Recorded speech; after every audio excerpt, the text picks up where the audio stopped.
She performed for heads of state. She won over royalty, fluent in 7 languages. She took stages on 5 continents, and the public saw only glamour power and enigma. That was no accident, because underneath every sequined gown, every arched brow, every velvet note of that voice, there was a woman who didn't even know her own birth date, a woman who didn't know her father's name, a woman who spent more than 70 years carrying a secret so carefully buried that the U.S. government itself helped keep it hidden. And when she finally tried to find the truth, when she stood in a South Carolina judge's chambers and opened her own birth certificate, the name she'd spent her whole life searching for had been blacked out, redacted, erased, on her own paperwork in her own country. Sit with that for a second. This wasn't ancient history. This was 1998.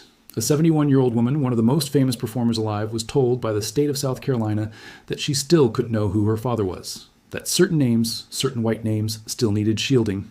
Even then, even from her, there's a version of Eartha Kitt's life the public thinks it knows, the sultry voice, the Christmas classic Catwoman, the woman who reduced Lady Bird Johnson to tears in the White House. But that's only the surface, the part the world was permitted to see. Beneath it sits something older, darker, and far more consequential. The story of what America did to a child born on a cotton plantation in 1927, what it did to her mother, what it did to her sense of self, and what an entire system of power spent nearly a century making sure she'd never uncover, not on a Paris stage, not in a New York studio, but in the red clay of Orangeburg County, South Carolina, where cotton grew thick and the law belonged entirely to white men. It was January 17th, 1927, though she wouldn't learn that date for another 7 decades. She was born Eartha May. Keith conceived outside marriage on a sharecropper's plantation to a mother named Annie Mae Keith, who was Cherokee and black, and by most accounts barely a teenager. Some sources say 14, others 16. And whatever the exact age, Annie Mae was a child, working land she didn't own, and the man who fathered Eartha was white. Here's the part most retellings smooth over because it's too uncomfortable. Eartha herself didn't believe she was conceived out of romance. She believed she was the product of rape, that a member of the plantation-owning family had forced himself on her mother, and that the machinery of the Jim Crow South, where a black Cherokee woman had no legal standing, no protection, no voice, made that violence not just possible, but invisible. So Eartha May Kitt entered the world, not as a product of love, but as something the powerful men of South Carolina would spend the next 70 years pretending never happened. What followed was simple abandonment. It was a methodical dismantling of everything a child is owed.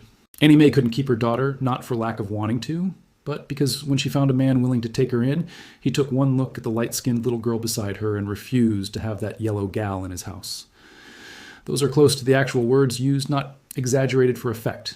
Eartha was too light to be accepted in the segregated black community, and too black to be accepted anywhere white.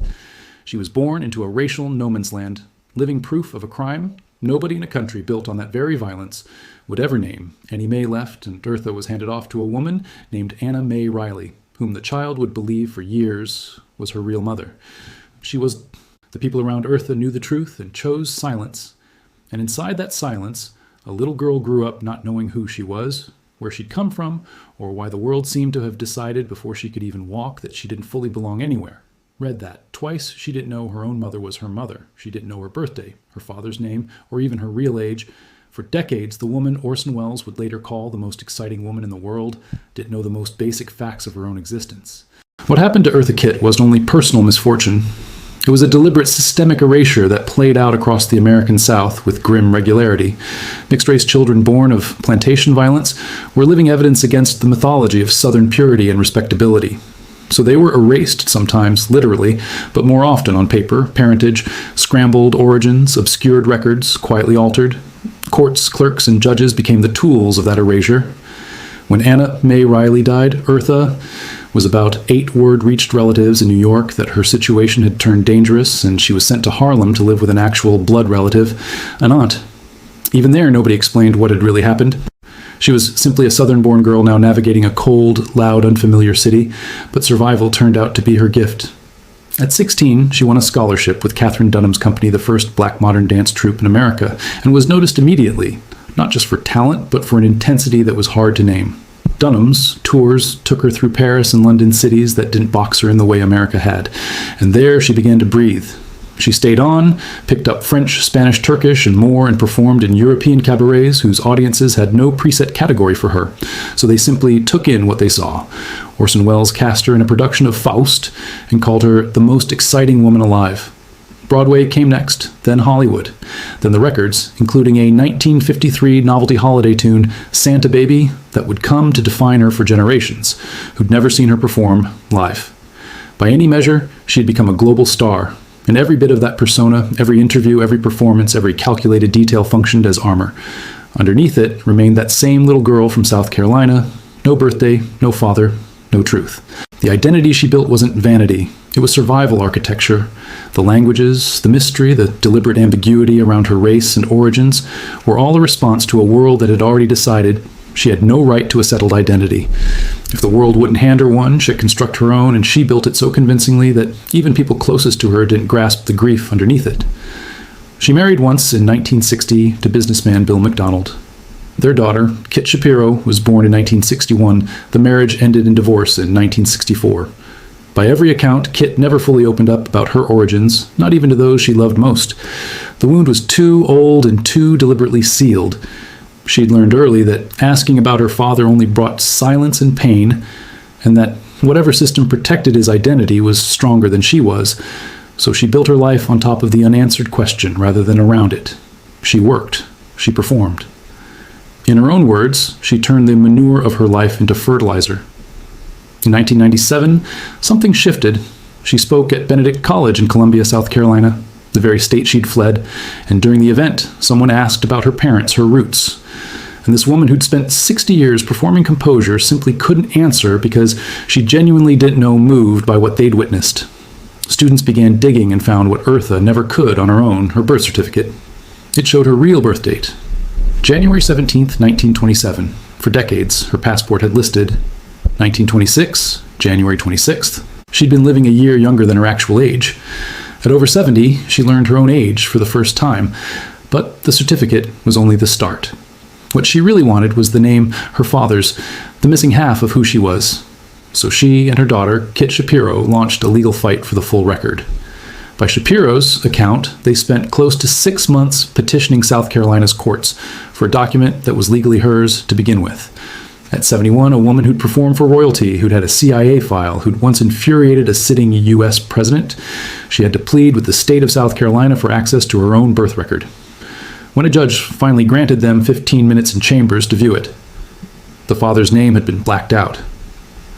According to people familiar with the matter, officials had deliberately obscured the information to shield a prominent white family, meaning that even at the dawn of the 21st century, protecting that one name mattered more to the state than the humanity of the woman sitting across the desk. Shapiro later described her mother going quiet with nerves just outside the door, and then, once they saw that redaction, crying quietly. 15 minutes later, they were escorted out, and Eartha carried the same absence back into the world. Only now she knew it had been deliberately engineered.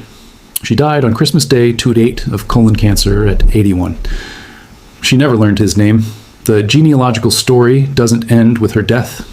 It continues through her daughter and through modern genetic research, which has made possible what South Carolina's courts refuse to allow research, has established a heritage of real complexity. Her mother, Annie Mae Keith, carried both African and Cherokee ancestry, traceable through Eartha's maternal grandparents, William Kitt and Fanny Riley, a Cherokee lineage that, like so many others in the Jim Crow South, was often downplayed or denied outright, since claiming native ancestry carried its own risks for a black woman at the time. On her father's side, research points to a mix of Swiss German English, German Scottish French, and Creek Muskogee ancestry. A 2013 biography by journalist John L. Williams proposed that her father was a white local doctor whose background matched that profile, a claim serious enough to draw real attention, though it came without DNA confirmation. And Kitt Shapiro pushed back, saying there was no proof. The mystery remains unresolved exactly as it was for her mother. Consider what that means. Eartha Kitt carried within her own genetics a blend of African Cherokee and European heritage, in the most literal sense, a living contradiction of every racial line America had tried to draw. And she could never claim it outright, because the people holding the paperwork decided their reputation outweighed her right to know herself. This isn't only her story, it's what happens when a society conspires to bury certain truths. Truths that don't die with the people who lived them, but pass down to children, resurface in genealogy, databases, and get pieced back together by researchers and historians, unwilling to let the powerful erase the powerless courts, failed her in 1998. But the genetic genealogy tools developed since her death are now doing what the legal system wouldn't, restoring names and identities to people who were deliberately denied them. What happened in January 1968 wasn't separate from her origin story. It was the same story wearing a different costume. At the peak of her fame, Eartha Kitt attended Lady Bird Johnson's Women Doers Luncheon at the White House. When asked what was driving youth unrest in America, she didn't give a diplomatic answer. She said plainly that you can't ask why young men were rebelling in the streets, while also sending them off to die in Vietnam, that they turned to drugs, because the alternative was being pulled from their families and killed. She said out loud what many Americans were already thinking. By some accounts, the CIA had already been monitoring her. Before that day, many outspoken black public figures had files, but what followed was on another scale entirely. Almost overnight, one of the most booked performers in the country found her calendar emptying out, club bookings vanished. The agency reportedly compiled a dossier on her at the direct request of the President and First Lady, characterizing her, in her own later telling, in ugly, fabricated terms that then spread through the industry and government circles, shaping whether anyone would hire her. Even now, in hindsight, it's striking how precisely Eartha Kitt's life traces the shape of America's racial architecture at every turn.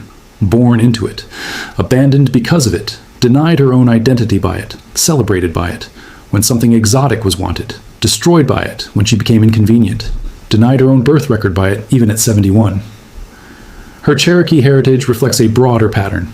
Native ancestry in the South was routinely scrubbed from official records because it complicated the rigid racial categories. Southern law depended on her fathers. European lineage represents a man never legally obligated to acknowledge, her likely shielded by wealth and status, whose name was still being redacted 70 years after her birth. The blend of African, Native American, and European ancestry she carried wasn't a curiosity. It was a mirror held up to a country built on the violent mixing of exactly those groups, which then spent 2 centuries pretending it hadn't happened. Every time someone couldn't quite categorize. Eartha Kitt, not black enough for some, not white enough for others too. Ambiguous, too much of everything they were really looking at. America and looking away from itself. She didn't hide her background out of shame. She was forced into silence because the truth had been made inaccessible to her. So she built a mythology in its place. Let the ambiguity stand and let people project onto her whatever they needed. The femme fatale, the European sophisticate, the fearless truth-teller. All partly true. None of it.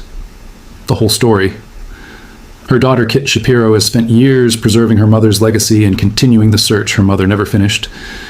In her memoir, Eartha Kitt, A Daughter's love story in black and white, she documents both the warmth of their relationship and the generational weight of the unanswered questions that echoed in her own life too, as someone born to a black mother and white father who navigated her own struggles with identity and colorism.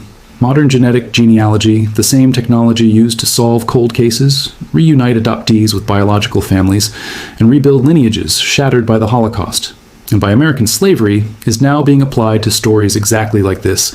One, descendants of plantation era, violence, children conceived through assault under Jim Crow families whose paper trails were deliberately destroyed. It isn't a perfect tool, but it's already restoring names and identities to people history tried to erase. What does it mean that a woman of this much talent, who spoke truth to a sitting president who performed in 7 languages for kings, died without ever learning her father's name? It means the system functioned exactly as intended. The plantation economy didn't end with the Civil War. It evolved into paperwork, redacted records, cooperating officials, quiet arrangements in judges' chambers, the ongoing authority to decide which names deserve protection and which could be erased. And in Eartha Kitt's case, that authority was still being exercised well into the era of civil rights law and a black president in the very White House that once turned its intelligence apparatus against her.